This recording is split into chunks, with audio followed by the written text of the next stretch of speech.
തമിഴ്നാട്ടിലെ കോയമ്പത്തൂരിൽ സുനൂർ എന്ന സ്ഥലത്ത് 10 വയസ്സുകാരിയെ പീഡിപ്പിച്ച് അതിദാരുണമായി കൊല ചെയ്തു. നിർധന കുടുംബാംഗമാണ് കുട്ടി. മാതാപിതാക്കൾ ആദ്യം താമസിച്ചിരുന്ന സ്ഥലത്ത് കുറച്ചുകൂടി സൗകര്യമായ സ്ഥലത്തേക്ക് വരുമാനമാർഗം തേടി താമസം മാറ്റി. കുട്ടി കൊല ചെയ്യപ്പെട്ടതിന് 10-20 ദിവസങ്ങൾക്ക് മുമ്പാണ് അവർ പുതിയ താമസ സ്ഥലത്തെത്തിയത്. സാധനങ്ങൾ മേടിക്കാൻ 5 മണിക്ക് ശേഷം ഈ 10 വയസ്സുള്ള പെൺകുട്ടിയെ പുതിയ സ്ഥലത്ത് കടയിലേക്ക് പറഞ്ഞു വിടുകയാണ്. എന്ത് മണ്ടത്തരമാണ് അമ്മ ചെയ്ത്.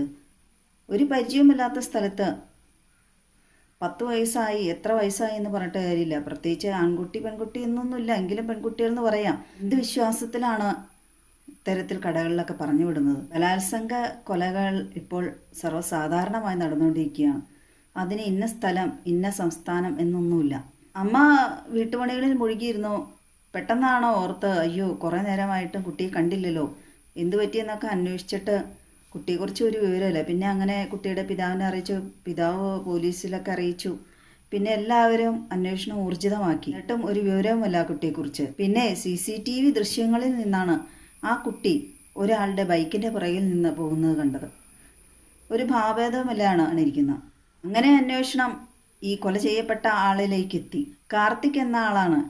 ഈ കുട്ടി പുതിയതായിട്ട് വന്ന സ്ഥലമാണ്. അയാൾ ഈ കുട്ടി കടയിൽ വരുന്നത് നേരത്തെ ശ്രദ്ധിച്ചിട്ടുണ്ട്. അങ്ങനെ ഈ കുട്ടിയായിട്ട് സൗഹൃദം സ്ഥാപിക്കുകയായിരുന്നു. അപ്പം നാട്ടുകാരനാണ്, അയൽവക്കാരന്.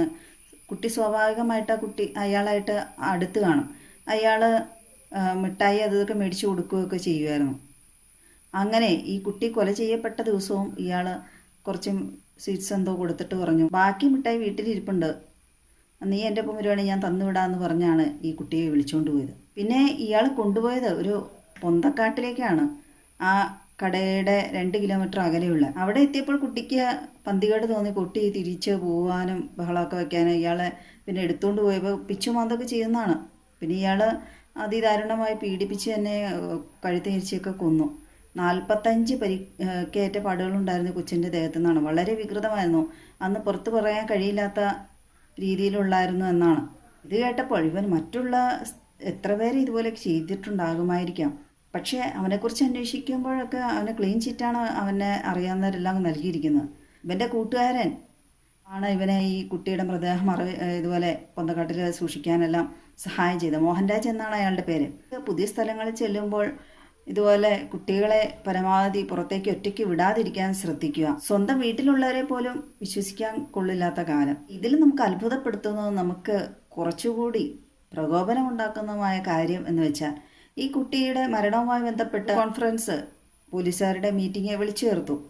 അതിൽ പോലീസ് ഉദ്യോഗസ്ഥർ ഉൾപ്പെടെ 2 പുരുഷന്മാരും പോലീസ് ഉദ്യോഗസ്ഥർ ഉൾപ്പെടെ അട്ടഹാസം, പൊട്ടിച്ചിരി, ഇതൊക്കെയോ ഫോണിൽ കൂടെ കണ്ടോ മറ്റോ ചിരിക്കുന്നതാണ്. ആ സന്ദർഭമാണ് അതിലേറ്റവും പ്രധാനം. വെറും 10 വയസ്സുള്ള നിർധന കുടുംബാംഗമായ ഒരു കുട്ടി ദാരുണമായി പീഡിപ്പിക്കപ്പെട്ട് കൊല ചെയ്യപ്പെട്ട ഒരു സംഭവത്തിൽ പ്രധാന തീരുമാനങ്ങളും പല കാര്യങ്ങളും തീരുമാനിക്കാൻ വേണ്ടി ചേർന്ന ഒരു യോഗത്തിലാണ് എന്ന് ഓർക്കണം.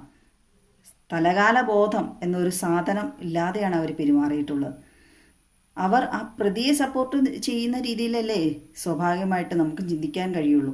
അവരുടെ സ്ഥാനത്ത് വേറൊരു പോലീസ് ഉദ്യോഗസ്ഥരാണ് ഇങ്ങനെ ചിരിക്കുന്നതെങ്കിൽ, ആ മാതാപിതാക്കളുടെ സ്ഥാനത്ത് ഇവരുമായിരുന്നെങ്കിൽ അവസ്ഥ ഒന്ന് ഓർത്തു നോക്കൂ.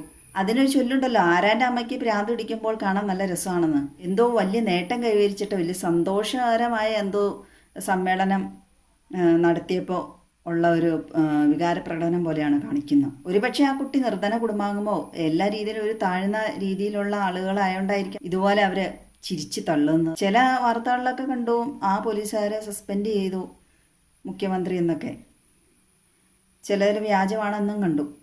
എന്താണെങ്കിലും സസ്പെൻഡ് ചെയ്താൽ പോരാ, ഡിസ്മിസ് തന്നെ ചെയ്യേണ്ടതാണ്.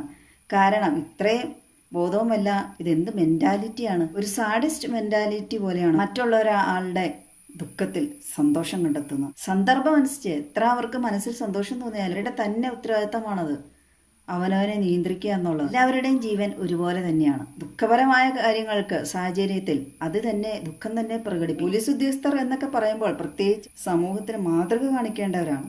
ഈ 3 പോലീസ് ഉദ്യോഗസ്ഥരും എന്താണ് സമൂഹത്തിന് നൽകുന്നത്? തെറ്റായ മെസ്സേജാണ് അവർ നൽകുന്നത്. എത്ര വർഷം ജീവിക്കേണ്ട കുട്ടിയാണ്, വെറും 10 വയസ്സ് മാത്രമേ ഉള്ളൂ.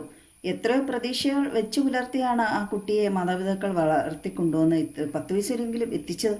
കുട്ടിയുടെ അകാലമായ മരണത്തിനിടയാക്കിയ ആ കാപാലികന്മാരെ വെറുതെ വിടരുത്. അവർക്ക് കഠിന ശിക്ഷ തന്നെ നൽകുമെന്നാണ് CM പറഞ്ഞിരിക്കുന്നത്. തമിഴ്നാട്ടിൽ എന്ന് മാത്രമല്ല, ഇനി നമ്മുടെ ഒരു നാട്ടിലും ഇതുപോലെ സംഭവിക്കാതിരിക്കാൻ തക്ക ശിക്ഷ തന്നെ ആ പ്രതികൾക്ക് നൽകേണ്ടതാണ്. സാധാരണ ഇപ്പോഴത്തെ ജെൻസി കുട്ടികൾ എന്ന് പറയുമ്പോൾ അത്രയ്ക്ക് നിഷ്കളങ്കരല്ല. ചെറിയ കാര്യങ്ങൾ പോലും മനസ്സിലാക്കുന്ന അത്രയ്ക്ക് ബ്രില്യൻ്റ് ആയിട്ടുള്ള ഒരു ജനറേഷനാണ് ഇപ്പോൾ.